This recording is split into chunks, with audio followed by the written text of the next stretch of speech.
Good morning class eighth. आज हम आपका सब्जेक्ट हिंदी पढ़ेंगे और ये हमारे हिंदी का पार्ट नंबर 6 है। हम अपने पार्ट नंबर 6 को पढ़ेंगे जिसका नाम है काबुली वाला। काबुली एक जगह का नाम है जो उस जगह का व्यक्ति जो है यहाँ पर बादाम पिस्ता ये सब बेचता है, तो इसीलिए उसका नाम पड़ा है काबुली वाला। हम इस चैप्टर में स्टार्ट करते हैं।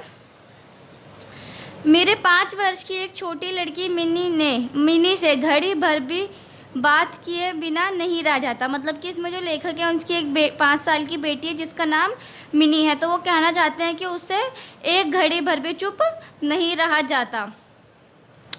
संसार में जन्म लेने के बाद भाषा सीखने में उसने केवल 1 ही साल लगाया होगा। उसके बाद से जितनी देर तक वह जागती रहती है उस समय एक क्षण भी वह मौन में नष्ट नहीं करती। मतलब कि वो क्या कह रहे हैं कि वो जब से बोलना सीखी है, जब से वो बिल्कुल भी चुप नहीं रहती है, हमेशा बोलती रहती है। सवेरे मैंने अपने उपन्यास के 70वें परिच्छेद में हाथ लगाया ही था कि इतने में ही मिनी ने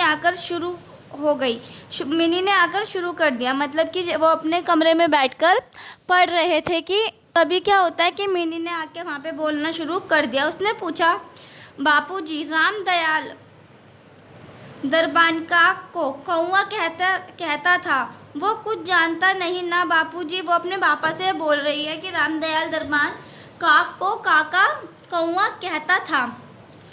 मेरे कुछ कहने से पहले ही उसने दूसरा प्रसंग छेड़ दिया। वो क्या बोले, जब तक उसका जवाब ही नहीं दिया इतने में ही क्या करा, मिनी ने दूसरा प्रश्न छेड़ दिया। देखो बापूजी, भोला कहता था आकाश में हाथी सूंड से पानी फेंकते हैं, इसी से वर्षा होती है। वो क्या कह रहा है कि कोई भोला नाम का व्यक्ति है जो उस मिनी से कहता है कि हाथी अपनी सूंड से पानी फेंकता है तो तभी बारिश होती है। अच्छा बापूजी, भोला झूठ मूठ को कहता बकता है ना, खाली बक बक क्या करता है, रात दिन करता है। वो बोल रहे कि जो भोला है वो झूठ बोलता है और पूरे दिन बोलता ही रहता है। इस विषय में मेरी राय के लिए जरा भी इंतजार ना करके वह चट से बड़े नरम स्वर में जटिल प्रश्न कर बैठी। बापूजी, माँ आपकी कौन लगती है? वो उसने तो तीसरा प्रश्न छेड़ दिया कि बापूजी, जो मेरी माँ है वो आपकी क्या लगती है? मैंने कहा, मिनी तू जा, भोला के साथ जाकर खेल, मुझे अभी काम है। अच्छा, वो अपनी बेटी को बोलते हैं कि मिनी तुम यहाँ से जाओ, मुझे काम है और बाहर जाकर खेलो। तभी उसने मेरी टेबल के बगल में पैरों के पास बैठकर अपने दोनों घुटनों को हाथों से हिला हिलाकर बड़ी जल्दी मुंह चलाकर अटकन बटकन दही चटकन खेलना शुरू कर दिया। उसने क्या काम करा, वहीं पर बैठकर खेलना शुरू कर दिया। मेरा घर सड़क के किनारे पर था। सहसा मिनी खेल छोड़कर खिड़की के पास दौड़ गई और बड़ी ज़ोर ज़ोर से चिल्लाने लगी, काबुली वाला, ओ काबुली वाला। क्या काम करा, मिनी ने अपना खेल छोड़कर खिड़की के पास चली गई। वहाँ से एक व्यक्ति जा रहा था जिसको ज़ोर ज़ोर से चिल्लाने लगी, काबुली वाला, काबुली वाला। मिनी के चिल्लाने पर ही जो ही काबुली मेरे मकान की तरफ आने लगा, त्यों ही वह भीतर की ओर चली गई। जैसे ही वो काबुली वाला उसके घर की तरफ आने लगा, मिनी ने क्या करा, मिनी अपने घर में अंदर भाग गई। फिर उसका पता ही नहीं लगा कि वह कहाँ गायब हो गए। मिनी इतनी तेज़ी से अपने घर में जाकर छुप गई कि किसी को पता ही नहीं चला कि वो कहाँ गई।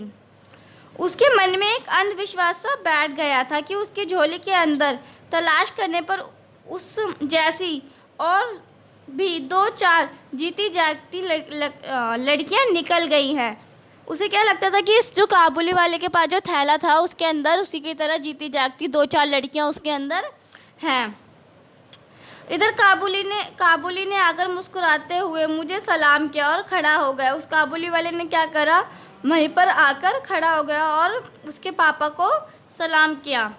मैंने सोचा घर में बुलाकर इससे कुछ ना खरीदना अच्छा ना होगा। मतलब कि उसे क्या लगा कि एक तो हमने इसे अपने घर पे बुला लिया और इससे अगर हम कुछ नहीं खरीदेंगे तो ऐसा अच्छा नहीं लगेगा। कुछ सौदा खरीद लिया, उसके बाद उससे इधर उधर की बातें करने लगा। उसने थोड़ा बहुत सामान काबुली वाले से खरीद लिया और इधर उधर की बातें करने लगा।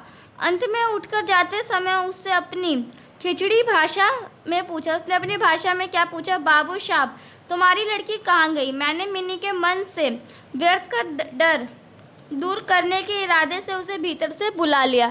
जैसे ही वो जाने लगा उसने तभी क्या पूछा कि आपकी बेटी कहाँ गई। तो क्या करा लेखक ने मिनी के मन से डर निकालने के लिए मिनी को अपने पास बुला लिया। वह मुझसे बिल्कुल सटकर काबुली के मुंह और झोली की तरफ संदिग्ध दृष्टि से देखती हुई खड़ी रही। वो क्या करी, जैसी मिनी आई अपने पापा के पास खड़ी हुई और काबुली वाले को देखती रही। काबुली ने झोली में से किशमिश और खुबानी निकाल कर देना चाहा पर उसने कुछ भी ना लिया। उसने क्या करा, मिनी ने वो अपने झोले से उसे किशमिश ये सब निकाल कर देने लगा तो मिनी ने कुछ भी नहीं लिया और दूने संदेह के साथ मेरे से चिपक गई। पहला परिचय इस तरह हुआ, मतलब कि पहला परिचय किस तरीके से हुआ, काबुली वाले और मिनी का। वह अपने पिताजी से सटकर खड़ी हो गई और काबुली वाले का कुछ भी सामान नहीं लिया। तो स्टूडेंट ये थी आपकी फर्स्ट वीडियो। हम आगे का चैप्टर कंटिन्यू करेंगे अपनी सेकंड वीडियो में।